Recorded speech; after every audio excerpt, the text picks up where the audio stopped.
Welcome to The Leadership, a business-focused talk show brought to you by the Vested Group. We talk to entrepreneurs, employees, thought leaders, innovators, dreamers, disruptors, and even our own children about what makes us tick on and off the clock. Welcome to a new edition of the Leadership Talk Show brought to you by the Vested Group. You can learn more about us at thevested.com. My name's Hillary Patterson. I'm here with my co-host Johnny Zielinski. Hillary. And today we have the good fortune of interviewing Malcolm Williams, a consultant at the Vested Group. Yes, thanks for having me, guys. It'll be fun. What's up, Malcolm? Yes. So we're going to open up with the how did you wind up at TVG?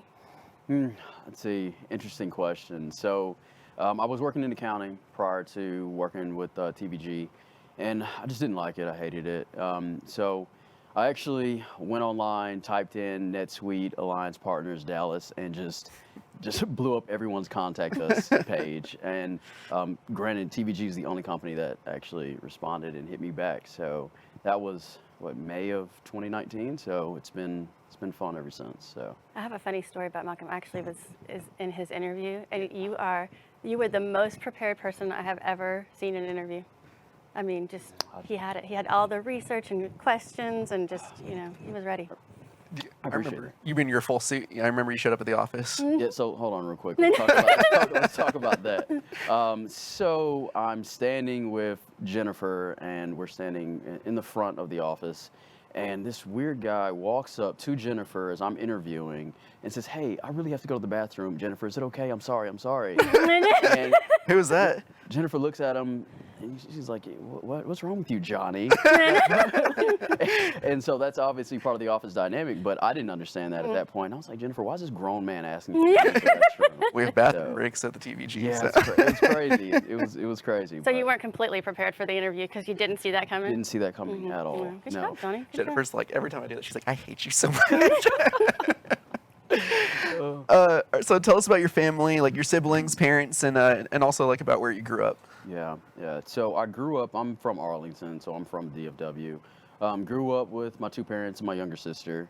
She's, my younger sister's 27, so we're pretty close.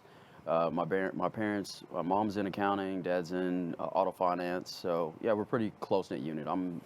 We're the only ones in Texas, actually. Everyone else is out of Texas, so it's lonely at times, but a smaller family feel. So just the one sister you said? Yeah, one younger sister. Yep. Your favorite sister? Well, Yeah. I guess we could consider her my favorite. Yeah. Sure. Okay, so we also asked this question because it's an ongoing mystery what people do for a living. So what would your mom say that you do for a living? My mom gets it, so she understands. So my mom's in accounting, so she knows, okay, NetSuite's kind of like accounting software, so she understands, she gets it. My dad gets it too, he understands, but my sister, however, does not understand it at all. She actually called me, no lie, a few weeks ago, hey, what do you do again? And this might have been the 20th time that we've had this conversation. So I just... Was she asking you to fix the printer? Yeah, that's it. No, I think she knows it's not like hardware, but she can't put her pulse quite on exactly what it is. But I've told her at this point, hey, look, I am a software consultant. So just start there, and then NetSuite, so kind of just word name association there. And so give us your full spiel. What do you do for a living? Yeah. I am a NetSuite implementation consultant. So I help businesses implement NetSuite, which in the end of the day is supposed to help them save money and improve their efficiencies. So that's a kind of a short answer. I think that kind of drives home the point of what we do. Not bad. Well, that'll work. Yeah. So why do you come to work, Malcolm? Why do I come to work, man? I think I'm somebody who likes to work. So one, I can't just sit around and not do anything. I like to work, but also just the culture that I think that the Vested Group has built. It's an environment that fosters like collaboration, and we push each other, I think, to be better and really push out great work for our clients. So I like that personally. Kind of gives me like a sense of fulfillment, sort of, because I need some sort of purpose. Like I don't want to just go to work, clock out at the end of the day, and be like, "Ooh, I made it through another day, thank God," and dread the next day. So I don't feel that with what I'm doing now, and I love that. Yeah, that's That's pretty nice. important. So when you were little, did you think I want to be a NetSuite consultant, or did you what did you think back then? No. I don't really remember what I wanted to be when I was little, but like probably in high school, I wanted to be like a radiologist. So I thought, okay, Oh, this another is doctor. this is- It's either professional sports or medicine. There's a trend here. that's it, man. You think you're gonna make a difference and you're gonna help people, and that's all good and well until the science classes come, and then you realize pretty quickly, like either I'm built for this or I'm not, and I realized that. I'm going to be in school a long, long time. And do I want to do all that schooling? So I realized that's not really for me. More business minded, so I went the business route, and I'm happy I did. We've had like Alexa, doctor, Patrick, baseball player, Gregory, baseball or basketball player. yeah, Like we just yeah. it's doctor, professional Brain athlete. surgeons, yeah, we've That's had it. the whole, Okay. yeah. All right. Maybe someone's gonna come and rock the boat. I know. Well, Fancy. yeah, alternate professions, we're set. So how long have you been at the vested group now? So about 17 months now. 17 months? 17 months. Yeah, almost a year and a half. Sorry, it reminds me when parents tell you how old Yeah, I their know. kids I know, are. That yeah. was a weird answer. Year and a half. So at 17 months, that's long enough. What's your favorite workplace tradition so far? I know things are kind of weird with COVID going on. But Yeah. I mean, I like. You're part of the taco crew, right? Yeah. So in the mornings we'll get tacos sometimes. There's a Mexican restaurant across the street. I like that. It's a little gang of us. We go every now and then and get tacos. I actually like that. We get to catch up, kind of talk a little bit, and get ready for the day. So I like So that. how long has it been since you got tacos, though? You guys done it recently? I went by myself No. yesterday. Oh, well, But but since the whole crew went, it's been a long time. Yeah. Probably since March. yeah. Oh man. Yeah. Missing Pre-COVID. the tacos, huh? I mean, it was fun. So, what else do you wish people knew about you, Malcolm? I'm really into like fitness and all that stuff, but I think most people in the office probably know that because we do our step challenges and all that fun stuff. I'm actually preparing for a half marathon, so that's like kind of interesting. Once I get the half done, then I'm going straight to the full marathon. Wow. That's gonna be. I'm Which one thinking you- February, late February. Is it the Dallas one, or? No, it's Panther City. That's what it's a Where's Panther that? City marathon. I think it's like in Fort Worth somewhere. Oh, okay. I think. Something like that. You jog out there as your warm up. There you go. Oh, of course. There and back, all the way from Allen to Panther City. Absolutely. Yeah. All right. So I guess kind of a repetitive question, but like, what do you do in your free time? Like when you're not at work? You said gym and you're practicing for this marathon, but anything else? Really, no. I've been contemplating for a while. Am I gonna play an instrument or not? Like maybe pick up like an instrument. But there's like a shortage of left-handed guitars that are just readily available. You're left-handed. All right. Oh yeah, lefty. I knew that. Oh, that's Yeah. unfortunate. Yeah, there's Looking a over, shortage of looking over. left-handed guitars like that are readily available at like a Guitar Center. Yeah. So, yeah, but maybe get into that a little bit. You could open a left-handed store. I've seen that somewhere. Left-handed guitars. Side You could- business? Yeah, you could put Left-handed like all golf clubs. Yeah. That'd be a weird. Like, There's a clever punny name in there somewhere. I'll get back to you on it Okay. for the That's name like of that It's store. a Simpsons joke, actually. Is it really? Yeah, Oh, it is? Yeah, and Ed Flanders opened a left-handed store because he was left-handed. It didn't make it. okay, I didn't catch that either. Sorry about that. Yeah, I guess Sorry, that was a tough follow. I get it. That's my bad. But on that note, what would you say is the funniest thing that happened to you lately, aside from the Ned Flanders? Funny. Yeah.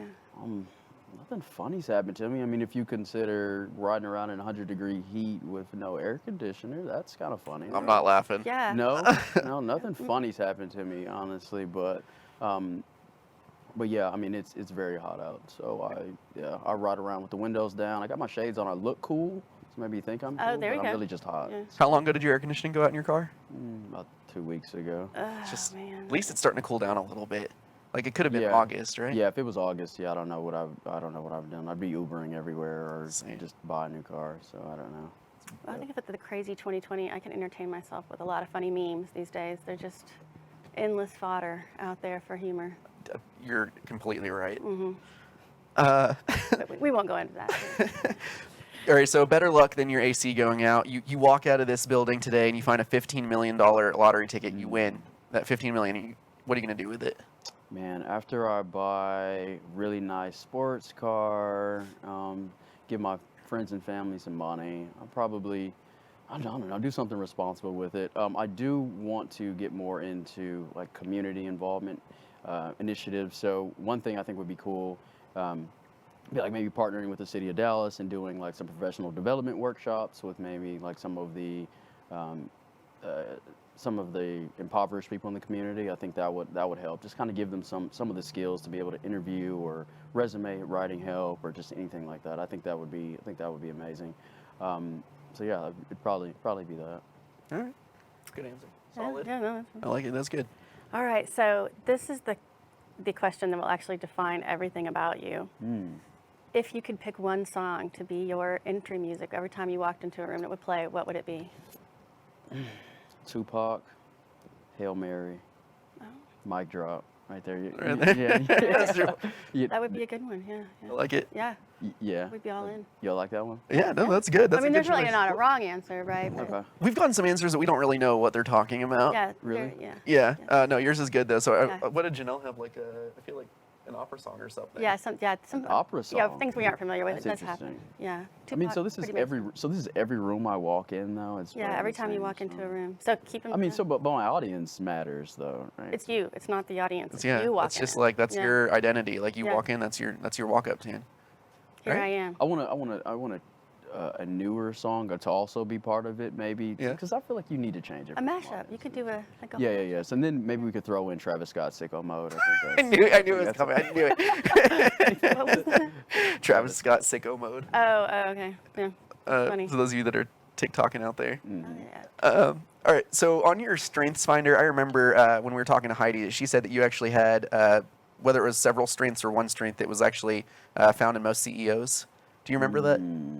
I think it might have been. I think it was like futuristic. I think Futuristic. I think you're right. Futuristic was the one. Yeah. And it's in your like top 5, right? Mm-hmm. Yeah. It So is. this is a good question for you then. If you were our CEO tomorrow, what's the first thing that you would do? Vested Group. What an interesting question. You're now Joel Williams. Man. Okay. All right. By the way, I think Joel's doing a fabulous. No, yeah, exactly. It's just excellent, excellent lead in Put that there. out Yeah. there. I think yeah. he's killing it.